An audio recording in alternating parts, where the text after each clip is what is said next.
Assalamualaikum. Sedikit penerangan tentang adatut tashbih, lanjutan dan sambungan daripada mafhumut tashbih dan arkanut tashbih.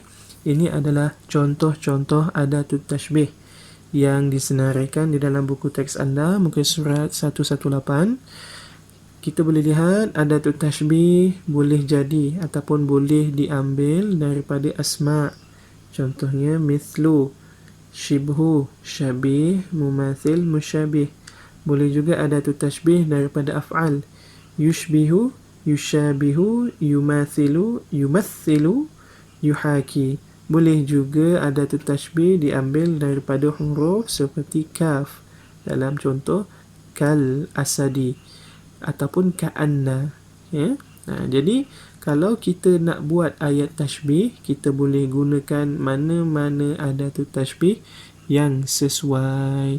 Okey, Ustaz rasa tidak ada masalah dalam penggunaan adatut tashbih. Maknanya ni semua apa? Maknanya semua ini membawa maksud seperti umpama bagaikan. Seperti umpama bagaikan yang membawa maksud tashbih. Okey.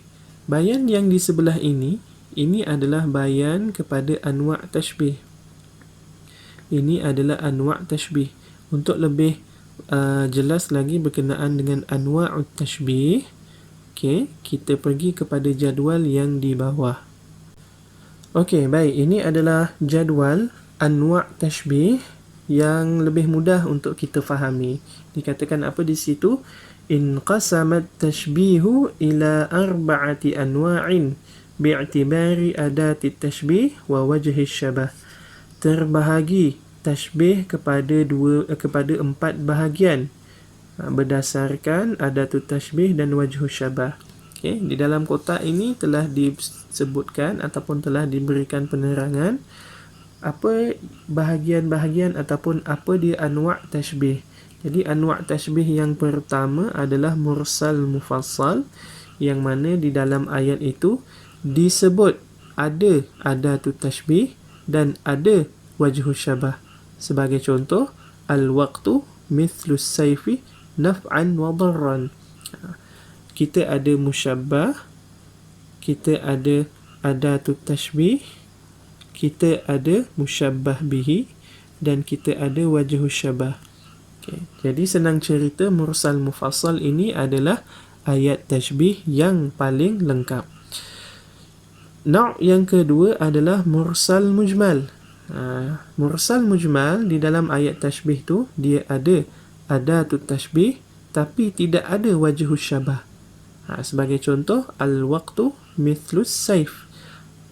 Dia ada musyabbah, ada adatut tashbih, ada musyabbah bihi, tetapi tidak ada wajhus syabahnya, tidak ada, tidak disebutkan.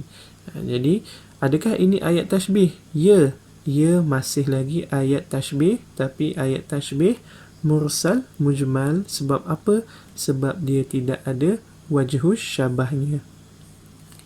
Naw' yang ketiga adalah muakkad mufassal.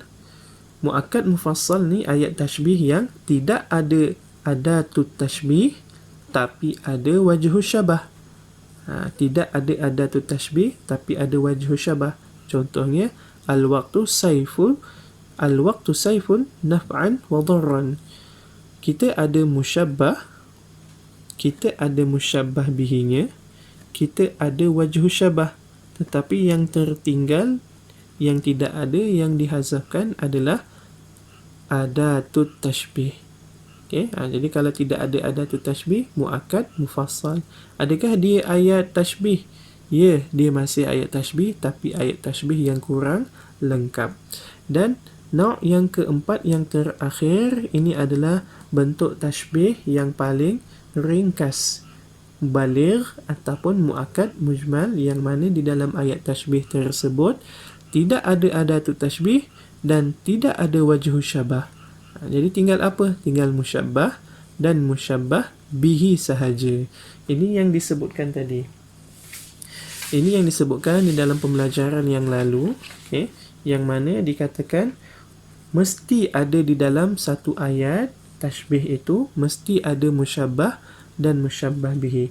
Kita boleh rujuk kembali daripada buku teks muka surat 116 yang dikatakan di sini.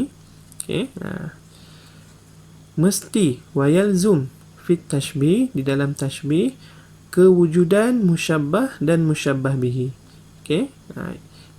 Yang adatut tashbih dan wajh syabah boleh dibuang, tapi musyabbah dan musyabbah bihi mesti ada untuk menjadikan ayat itu ayat tashbih. Baik, itu sahaja berkenaan dengan tashbih berdasarkan rujukan kepada kitab Al-Adab wal Balaghah, Kurikulum Dini Bersepadu, Sekolah Menengah Malaysia. Jadi saya harap anda semua dapat faham dan dapat buat yang terbaik untuk peperiksaan nanti. Itu sahaja. Terima kasih.